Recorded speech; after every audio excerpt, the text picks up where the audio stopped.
મિત્રો, મારી ઉંમર 24 વર્ષની છે ને હું અત્યારે પણ યુવાન છું। મારા લગ્ન એક યુવાન સાથે થયા હતા, પરંતુ નસીબે મને મોટો આપઘાત આપ્યો।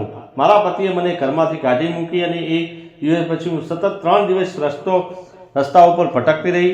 મને સહારો આપનારું કોઈ ન હતું। મેં 3 દિવસથી કંઈ ખાધું પીધું પણ નહોતું, એટલા માટે મારું શરીર થાકી ગયું હતું।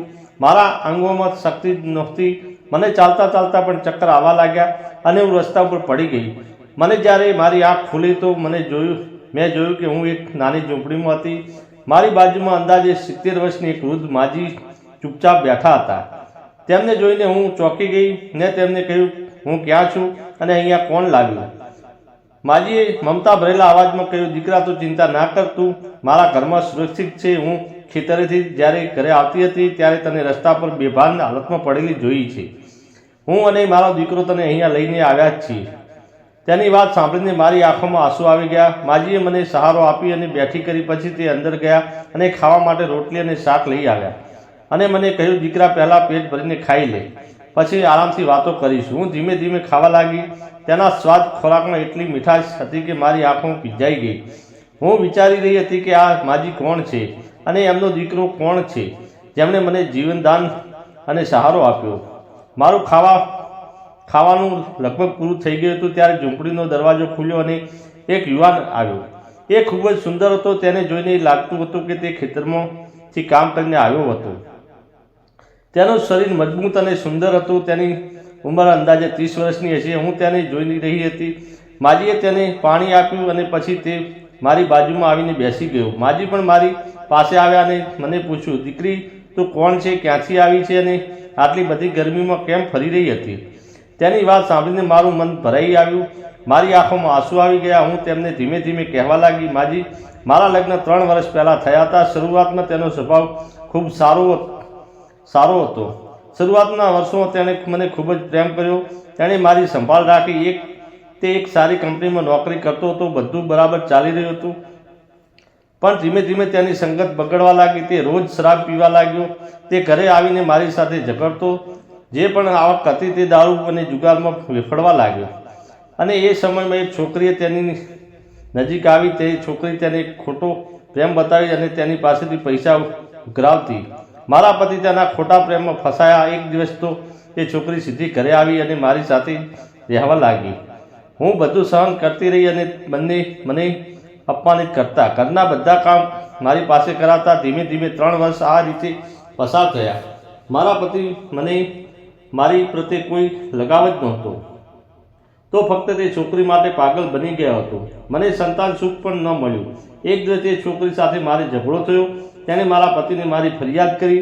તે રાતે મારા પતિ નશામાં ઘરે આવ્યા અને મારી ઉપર અત્યાચાર કર્યો અને થોડી મોડી રાતે મેં સાંભળ્યું કે તે બંને મને નષ્ટ કરવાની યોજના બનાવી રહ્યા હતા। મારું દિલ જોરથી ધડકવા માંડ્યું અને હવે મને સમજાઈ ગયું હતું કે જો હું અહીંયા વધારે રહીશ તો મારો જીવ ચોક્કસ જોખમમાં છે। તેથી હું તે જ રાતે ઘર છોડીને ભાગી ગઈ। પછી સતત 3 દિવસ સુધી ભૂખી તરસી રસ્તો ઉપર ભટકતી રહી અને અંતે હું રસ્તા પર પડી ગઈ। પણ ભગવાને મને બચાવવા માટે તમને મોકલી દીધા। મેં રડતા રડતા કહ્યું, લોકો મને કામ આપવા તૈયાર નહોતા। 2 રોટલી માટે કોઈએ મને કામ ન આપ્યું। લોકો મને ચોર સમજીને દૂર ભગાડતા હતા, પણ મને આશીર્વાદ આપ્યો, તમે મારી ઉપર ખૂબ મોટો ઉપકાર કર્યો છે। દાદી અને તેમનો દીકરો મારી વાતો ધ્યાનથી સાંભળતા હતા। પછી દાદીએ મને કહ્યું, દીકરી, તું ચિંતા ના કર, તું હવે અહીંયા જ રહેજે। આ મારા દીકરાનો દીકરો છે। તેના માતા પિતા એક બસ અકસ્માતમાં વહેલા જતા રહ્યા હતા। ત્યારથી આ મારો સહારો છે। તે રોજ ખેતરમાં કામ કરે છે અને તેનાથી અમારું ઘર ચાલે છે। તેની વાત સાંભળીને મારું મન પણ ભરાઈ ગયું। મેં છોકરા તરફ જોયું અને સ્મિત આપ્યું। તેણે પણ મને સ્મિત આપ્યું અને એ સમયે મારા દિલમાંથી એક અજીબ શાંતિ આવી। મેં દાદીમાને કહ્યું, દાદીમા, હું ફક્ત ખાઈને બેસી નહીં શકું, મને પણ થોડુંક કામ આપો। મારે પૈસા નથી જોઈતા, મારે ફક્ત તમારો સહારો જોઈએ છે।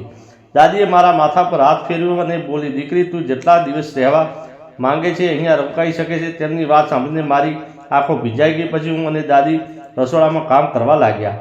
હું ધીરે ધીરે ઘરના બધા કામ કરતી, દાદીની મદદ કરતી અને ઘણી વખત ખેતરમાં પણ જતી। ખેતરમાં જુવારની ખેતી હતી। હું ત્યાં ઘાસ કાપવા મદદ કરતી। ઘરે 2 ગાયો હતી। હું તે તેની દેખભાળ પણ કરતી હતી. ઘણી વખત મારે તેના માટે ખેતરે ભાત લઈને જવું પડતું. તે જ્યારે ખેતરનું કામ કરતો ત્યારે ખૂબ જ સારું લાગતું. તેની મહેનત, તેના ગુણો અને તેની સાદગી મને તેની તરફ ખેંચાવા માંડી. અમે ક્યારેય નજર મિલાવતા, થોડુંક ઘસીને વાતો કરતા. ધીમે ધીમે તે મને ગમવા માંડ્યો. હું પણ હજી યુવાન અને સુંદર હતી, ત્યાંથી તે પણ મારી તરફ આકર્ષિત થવા માંડ્યો. એક દિવસ દાદીએ કહ્યું, મારો દીકરો ખેતરે ગયો છે તો તેની માટે ભાત લઈને જા. હું ભાત ભરીને ખેતરે પહોંચી ત્યારે તે ઝાડને પાણી આપી રહ્યો હતો.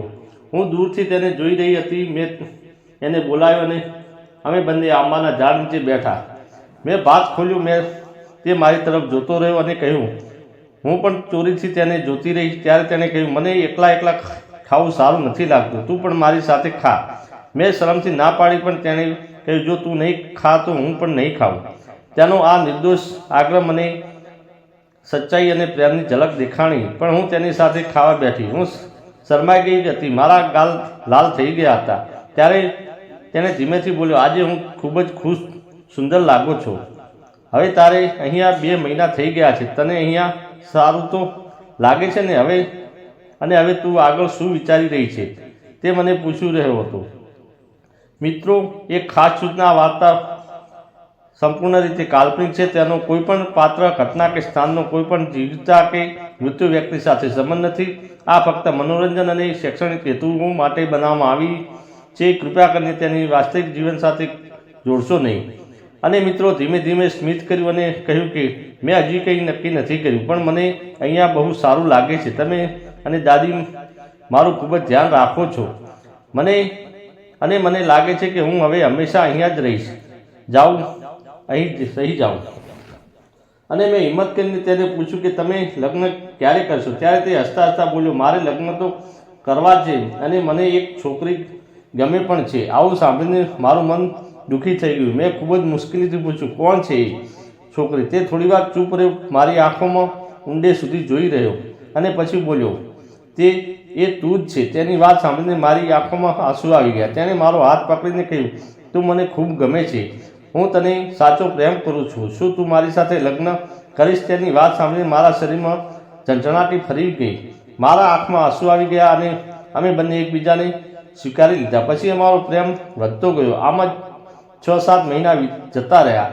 એક દિવસ દાદીમાએ પોતે જ બોલ્યા, દીકરા, તારા લગ્નની ઉંમર થઈ ગઈ છે. હવે તું ક્યારેય વહુ લાવીશ? ત્યારે તે હસીને બોલ્યો, દાદીમા, વહુ તો ઘરમાં પહેલેથી જ છે. અને મારી સામે જ જોયું અને હું શરમથી મારા ગાલ લાલ થઈ ગયા. દાદી પણ હસીને કહ્યું, હા, મને પણ ખૂબ ગમે છે. તેનો સ્વભાવ પણ ખૂબ સારો છે. તે આ ઘરમાં સંભાળી શકે છે. જો હવે એ વહુ બનશે તો મને પણ આનંદ થશે. પછી અમારા લગ્ન નક્કી થયા. થોડા સગા વહાલાઓએ વિરોધ કર્યો, પણ એક વખત લગ્ન નક્કી કરી કલેશ સાથે તું ફરીવાર કેમ લગ્ન કરે છે? પરંતુ દાદીએ કે તેમને કોઈ વાતની સાંભળી નહીં અને અમે બંને મંદિરમાં લગ્ન કરી લીધા. લગ્નના દિવસે અમારી આંખો ખુશીના આંસુ હતા. આમ જ થોડા સમય પછી મારે સારા દિવસો આવ્યા. દાદી ખુશ થઈને મારી સંભાળ રાખવા લાગી. અંતે સમય જતાં મેં એક સુંદર દીકરીને જન્મ આપ્યો. મારા પતિએ તેને જોઈને ભાવુક થઈ ગયા અને બોલ્યા, મારી દીકરી પરી જેવી લાગે છે. મિત્રો, હું ક્યારેય વિચારું છું કે સાચી શક્તિ પૈસા કે સંપત્તિમાં નથી. સાચી શક્તિ માનવતા, સચ્ચાઈ અને એકબીજાને આપેલો સહારો આપવામાં. જીવનમાં કેટલાક પણ તોફાન આવે તો પણ આપણી પાસે કોઈનો સાથ હોય તો અંધારામાં પણ પ્રકાશનો માર્ગ મળી જાય છે. તો મિત્રો, વિડીયોને મારી તમને કેવો લાગ્યો? જો ગમ્યો હોય તો લાઈક, શેર કરજો અને સબસ્ક્રાઈબ કરવાનું ભૂલશો નહીં. વિડીયો પૂરેપૂરો જોવા બદલ તો આપ સૌ મિત્રોનો દિલથી ધન્યવાદ.